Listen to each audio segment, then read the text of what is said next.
Hello everyone. Now today we are going to start revision of section B. So start with chapter 1. Answer the following question in one sentence. So first question is which milk product do we use in our food?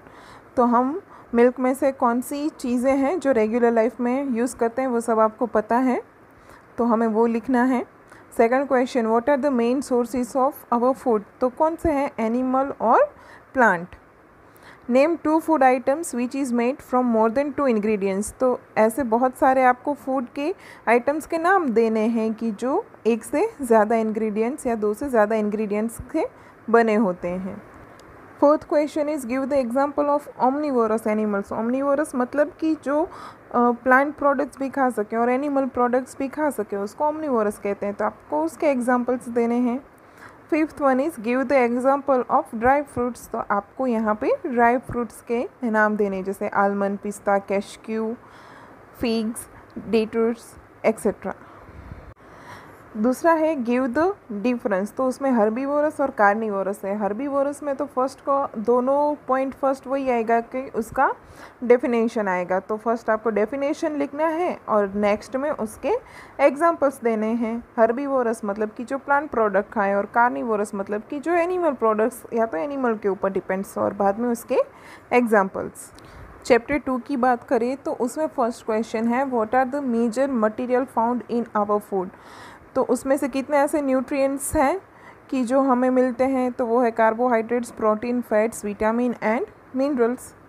Second question है which nutrient present in food can be easily tested, तो carbohydrates का जो हमने उसका practical देखा था, protein है, fats है, तो इसको हम इजीली टेस्ट कर सकते हैं.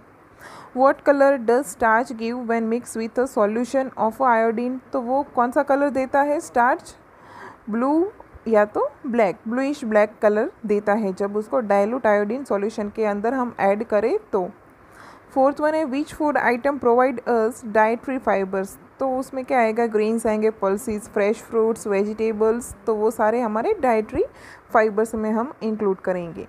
Fifth question is what do you mean bye deficiency disease, तो डेफिशिएंसी डिजीज़ क्या होगा कि जो डिजीज़ कोई भी न्यूट्रिएंट्स का कमी होने की वजह से लॉन्ग पीरियड टाइम से अपनी बॉडी में चल रही है, तो उसको डेफिशिएंसी डिजीज़ कहेंगे. बाद में डिफरेंस देखें तो कार्बोहाइड्रेट्स और फैट्स है, तो कार्बोहाइड्रेट्स हमें कहाँ से मिलेगा, तो हमें उसके एग्जांपल्स देने हैं. फैट्स, तो फैट्स हमें कहाँ से मिलेगा, तो हमें वो भी उसके एग्जांपल्स देने हैं. बाद में क्या है कि जो एनर्जी है वो लेस क्रिएट करता है एज़ कम्पेयर टू फैट्स, तो और फैट्स में क्या होगा कि वो कार्बोहाइड्रेट्स के कंपेयर में ज़्यादा एनर्जी प्रोवाइड करता है. सेकंड वन है विटामिन और मिनरल्स, के विटामिन्स है तो वो हमारी बॉडी में फाइट करता है अगेंस्ट के डिजीज़ के अगेंस्ट, और मिनरल्स हैं तो वो हमारे प्रॉपर फंक्शनिंग करता है.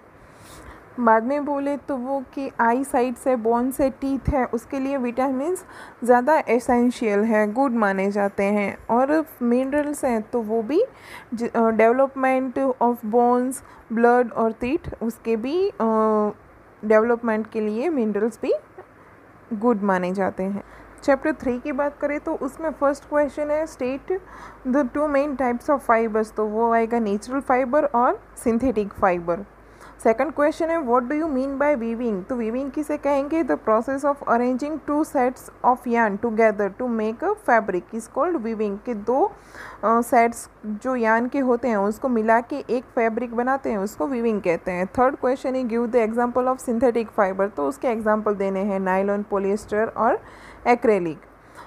Fourth question is what is the fruit of cotton plant called, तो उसको क्या कहते हैं, कॉटन बॉल कहते हैं. From which animal do we get wool, तो वूल हमें कहाँ से मिलता है, तो शीप, कैमल, रैबिट, गोट और याक में से मिलता है. गिव डिफरेंस की बात करें तो कॉटन फैब्रिक और वूल फैब्रिक है, तो उसमें फर्स्ट एक कॉटन फैब्रिक तो जो प्लांट में से आता है, वूल फैब्रिक जो एनिमल्स में से आता है. बाद में जो होता है कि वो उसके फ्रूट जो होता है कोई भी प्लांट का, उसमें से हमें मिलता है. और वूल है तो वो हमें डिफरेंट एनिमल के हेयर में से, उसके फ्लीस में से हमें प्रोवाइड होता है.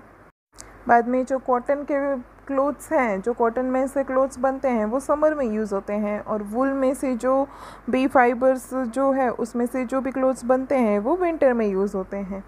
बाद में कॉटन फाइबर और ज्यूट फाइबर की। तो कॉटन में हमने जैसे ही बात किया सेम टू सेम यहाँ पे हमें सामने ज्यूट के बारे में लिखना है। तो ज्यूट फाइबर की बात करें तो कॉटन फाइबर है वो हमें उसके फ्रूट कॉटन प्लांट का फ्रूट में से मिलता है, और ज्यूट है तो वो हमें ज्यूट फाइबर का जो प्लांट आता है ज्यूट प्लांट उसमें से मिलता है। कि ये जो मैच्योर हो जाता है जब भी कॉटन का बॉल है जो उसका फ्लावर है फ्रूट है तो क्या हो जाएगा कि वो बस्ट हो जाता है और बाद में उसमें से फाइबर्स मिलते हैं। सेम अगर ज्यूट में क्या हो जाएगा कि इसका पूरा जो स्टेम होगा वो हार्वेस्ट किया जाता है, बाद में वाटर के अंदर उसको थोड़े दिन रखने की बाद वो सेपरेट किया जाता है। बाद में कॉटन में से कौन सी चीज़ें बनती है उसके एग्जाम्पल देने हैं, और यहाँ पे ज्यूट में से कौन सी चीज़ें बनती हैं उसके एग्जाम्पल्स देने हैं। अभी चैप्टर 4 की बात करें तो what is the similarity between oil, kerosene and water, कि इसमें सिमिलरिटीज़ क्या है। तो सिमिलरिटी ये है कि वो सारे लिक्विड स्टेट में हैं। What is the importance of oxygen gas dissolve in water, तो उसका इम्पोर्टेंस है वो क्या है कि हमें सर्वाइव करने के लिए जो एक्वेटिक एनिमल्स हैं तो उसको सर्वाइव करने के लिए ज़्यादा इम्पोर्टेंट है। 5th क्वेश्चन है list 5 materials that sink in water, तो उसमें से आप कोई भी एग्जांपल दे सकते हो। सिंक मतलब कि जो डूब जाते हैं वो। Name the gases which are soluble in water, तो वो आएंगे ऑक्सीजन और carbon dioxide. Now give difference. So first is transparent material, that materials through which we can see clearly, तो उसको ट्रांसपेरेंट मटेरियल्स कहेंगे। और opaque we can not see clearly through the materials, और बाद में उसके एग्जाम्पल्स देने हैं। Thank you.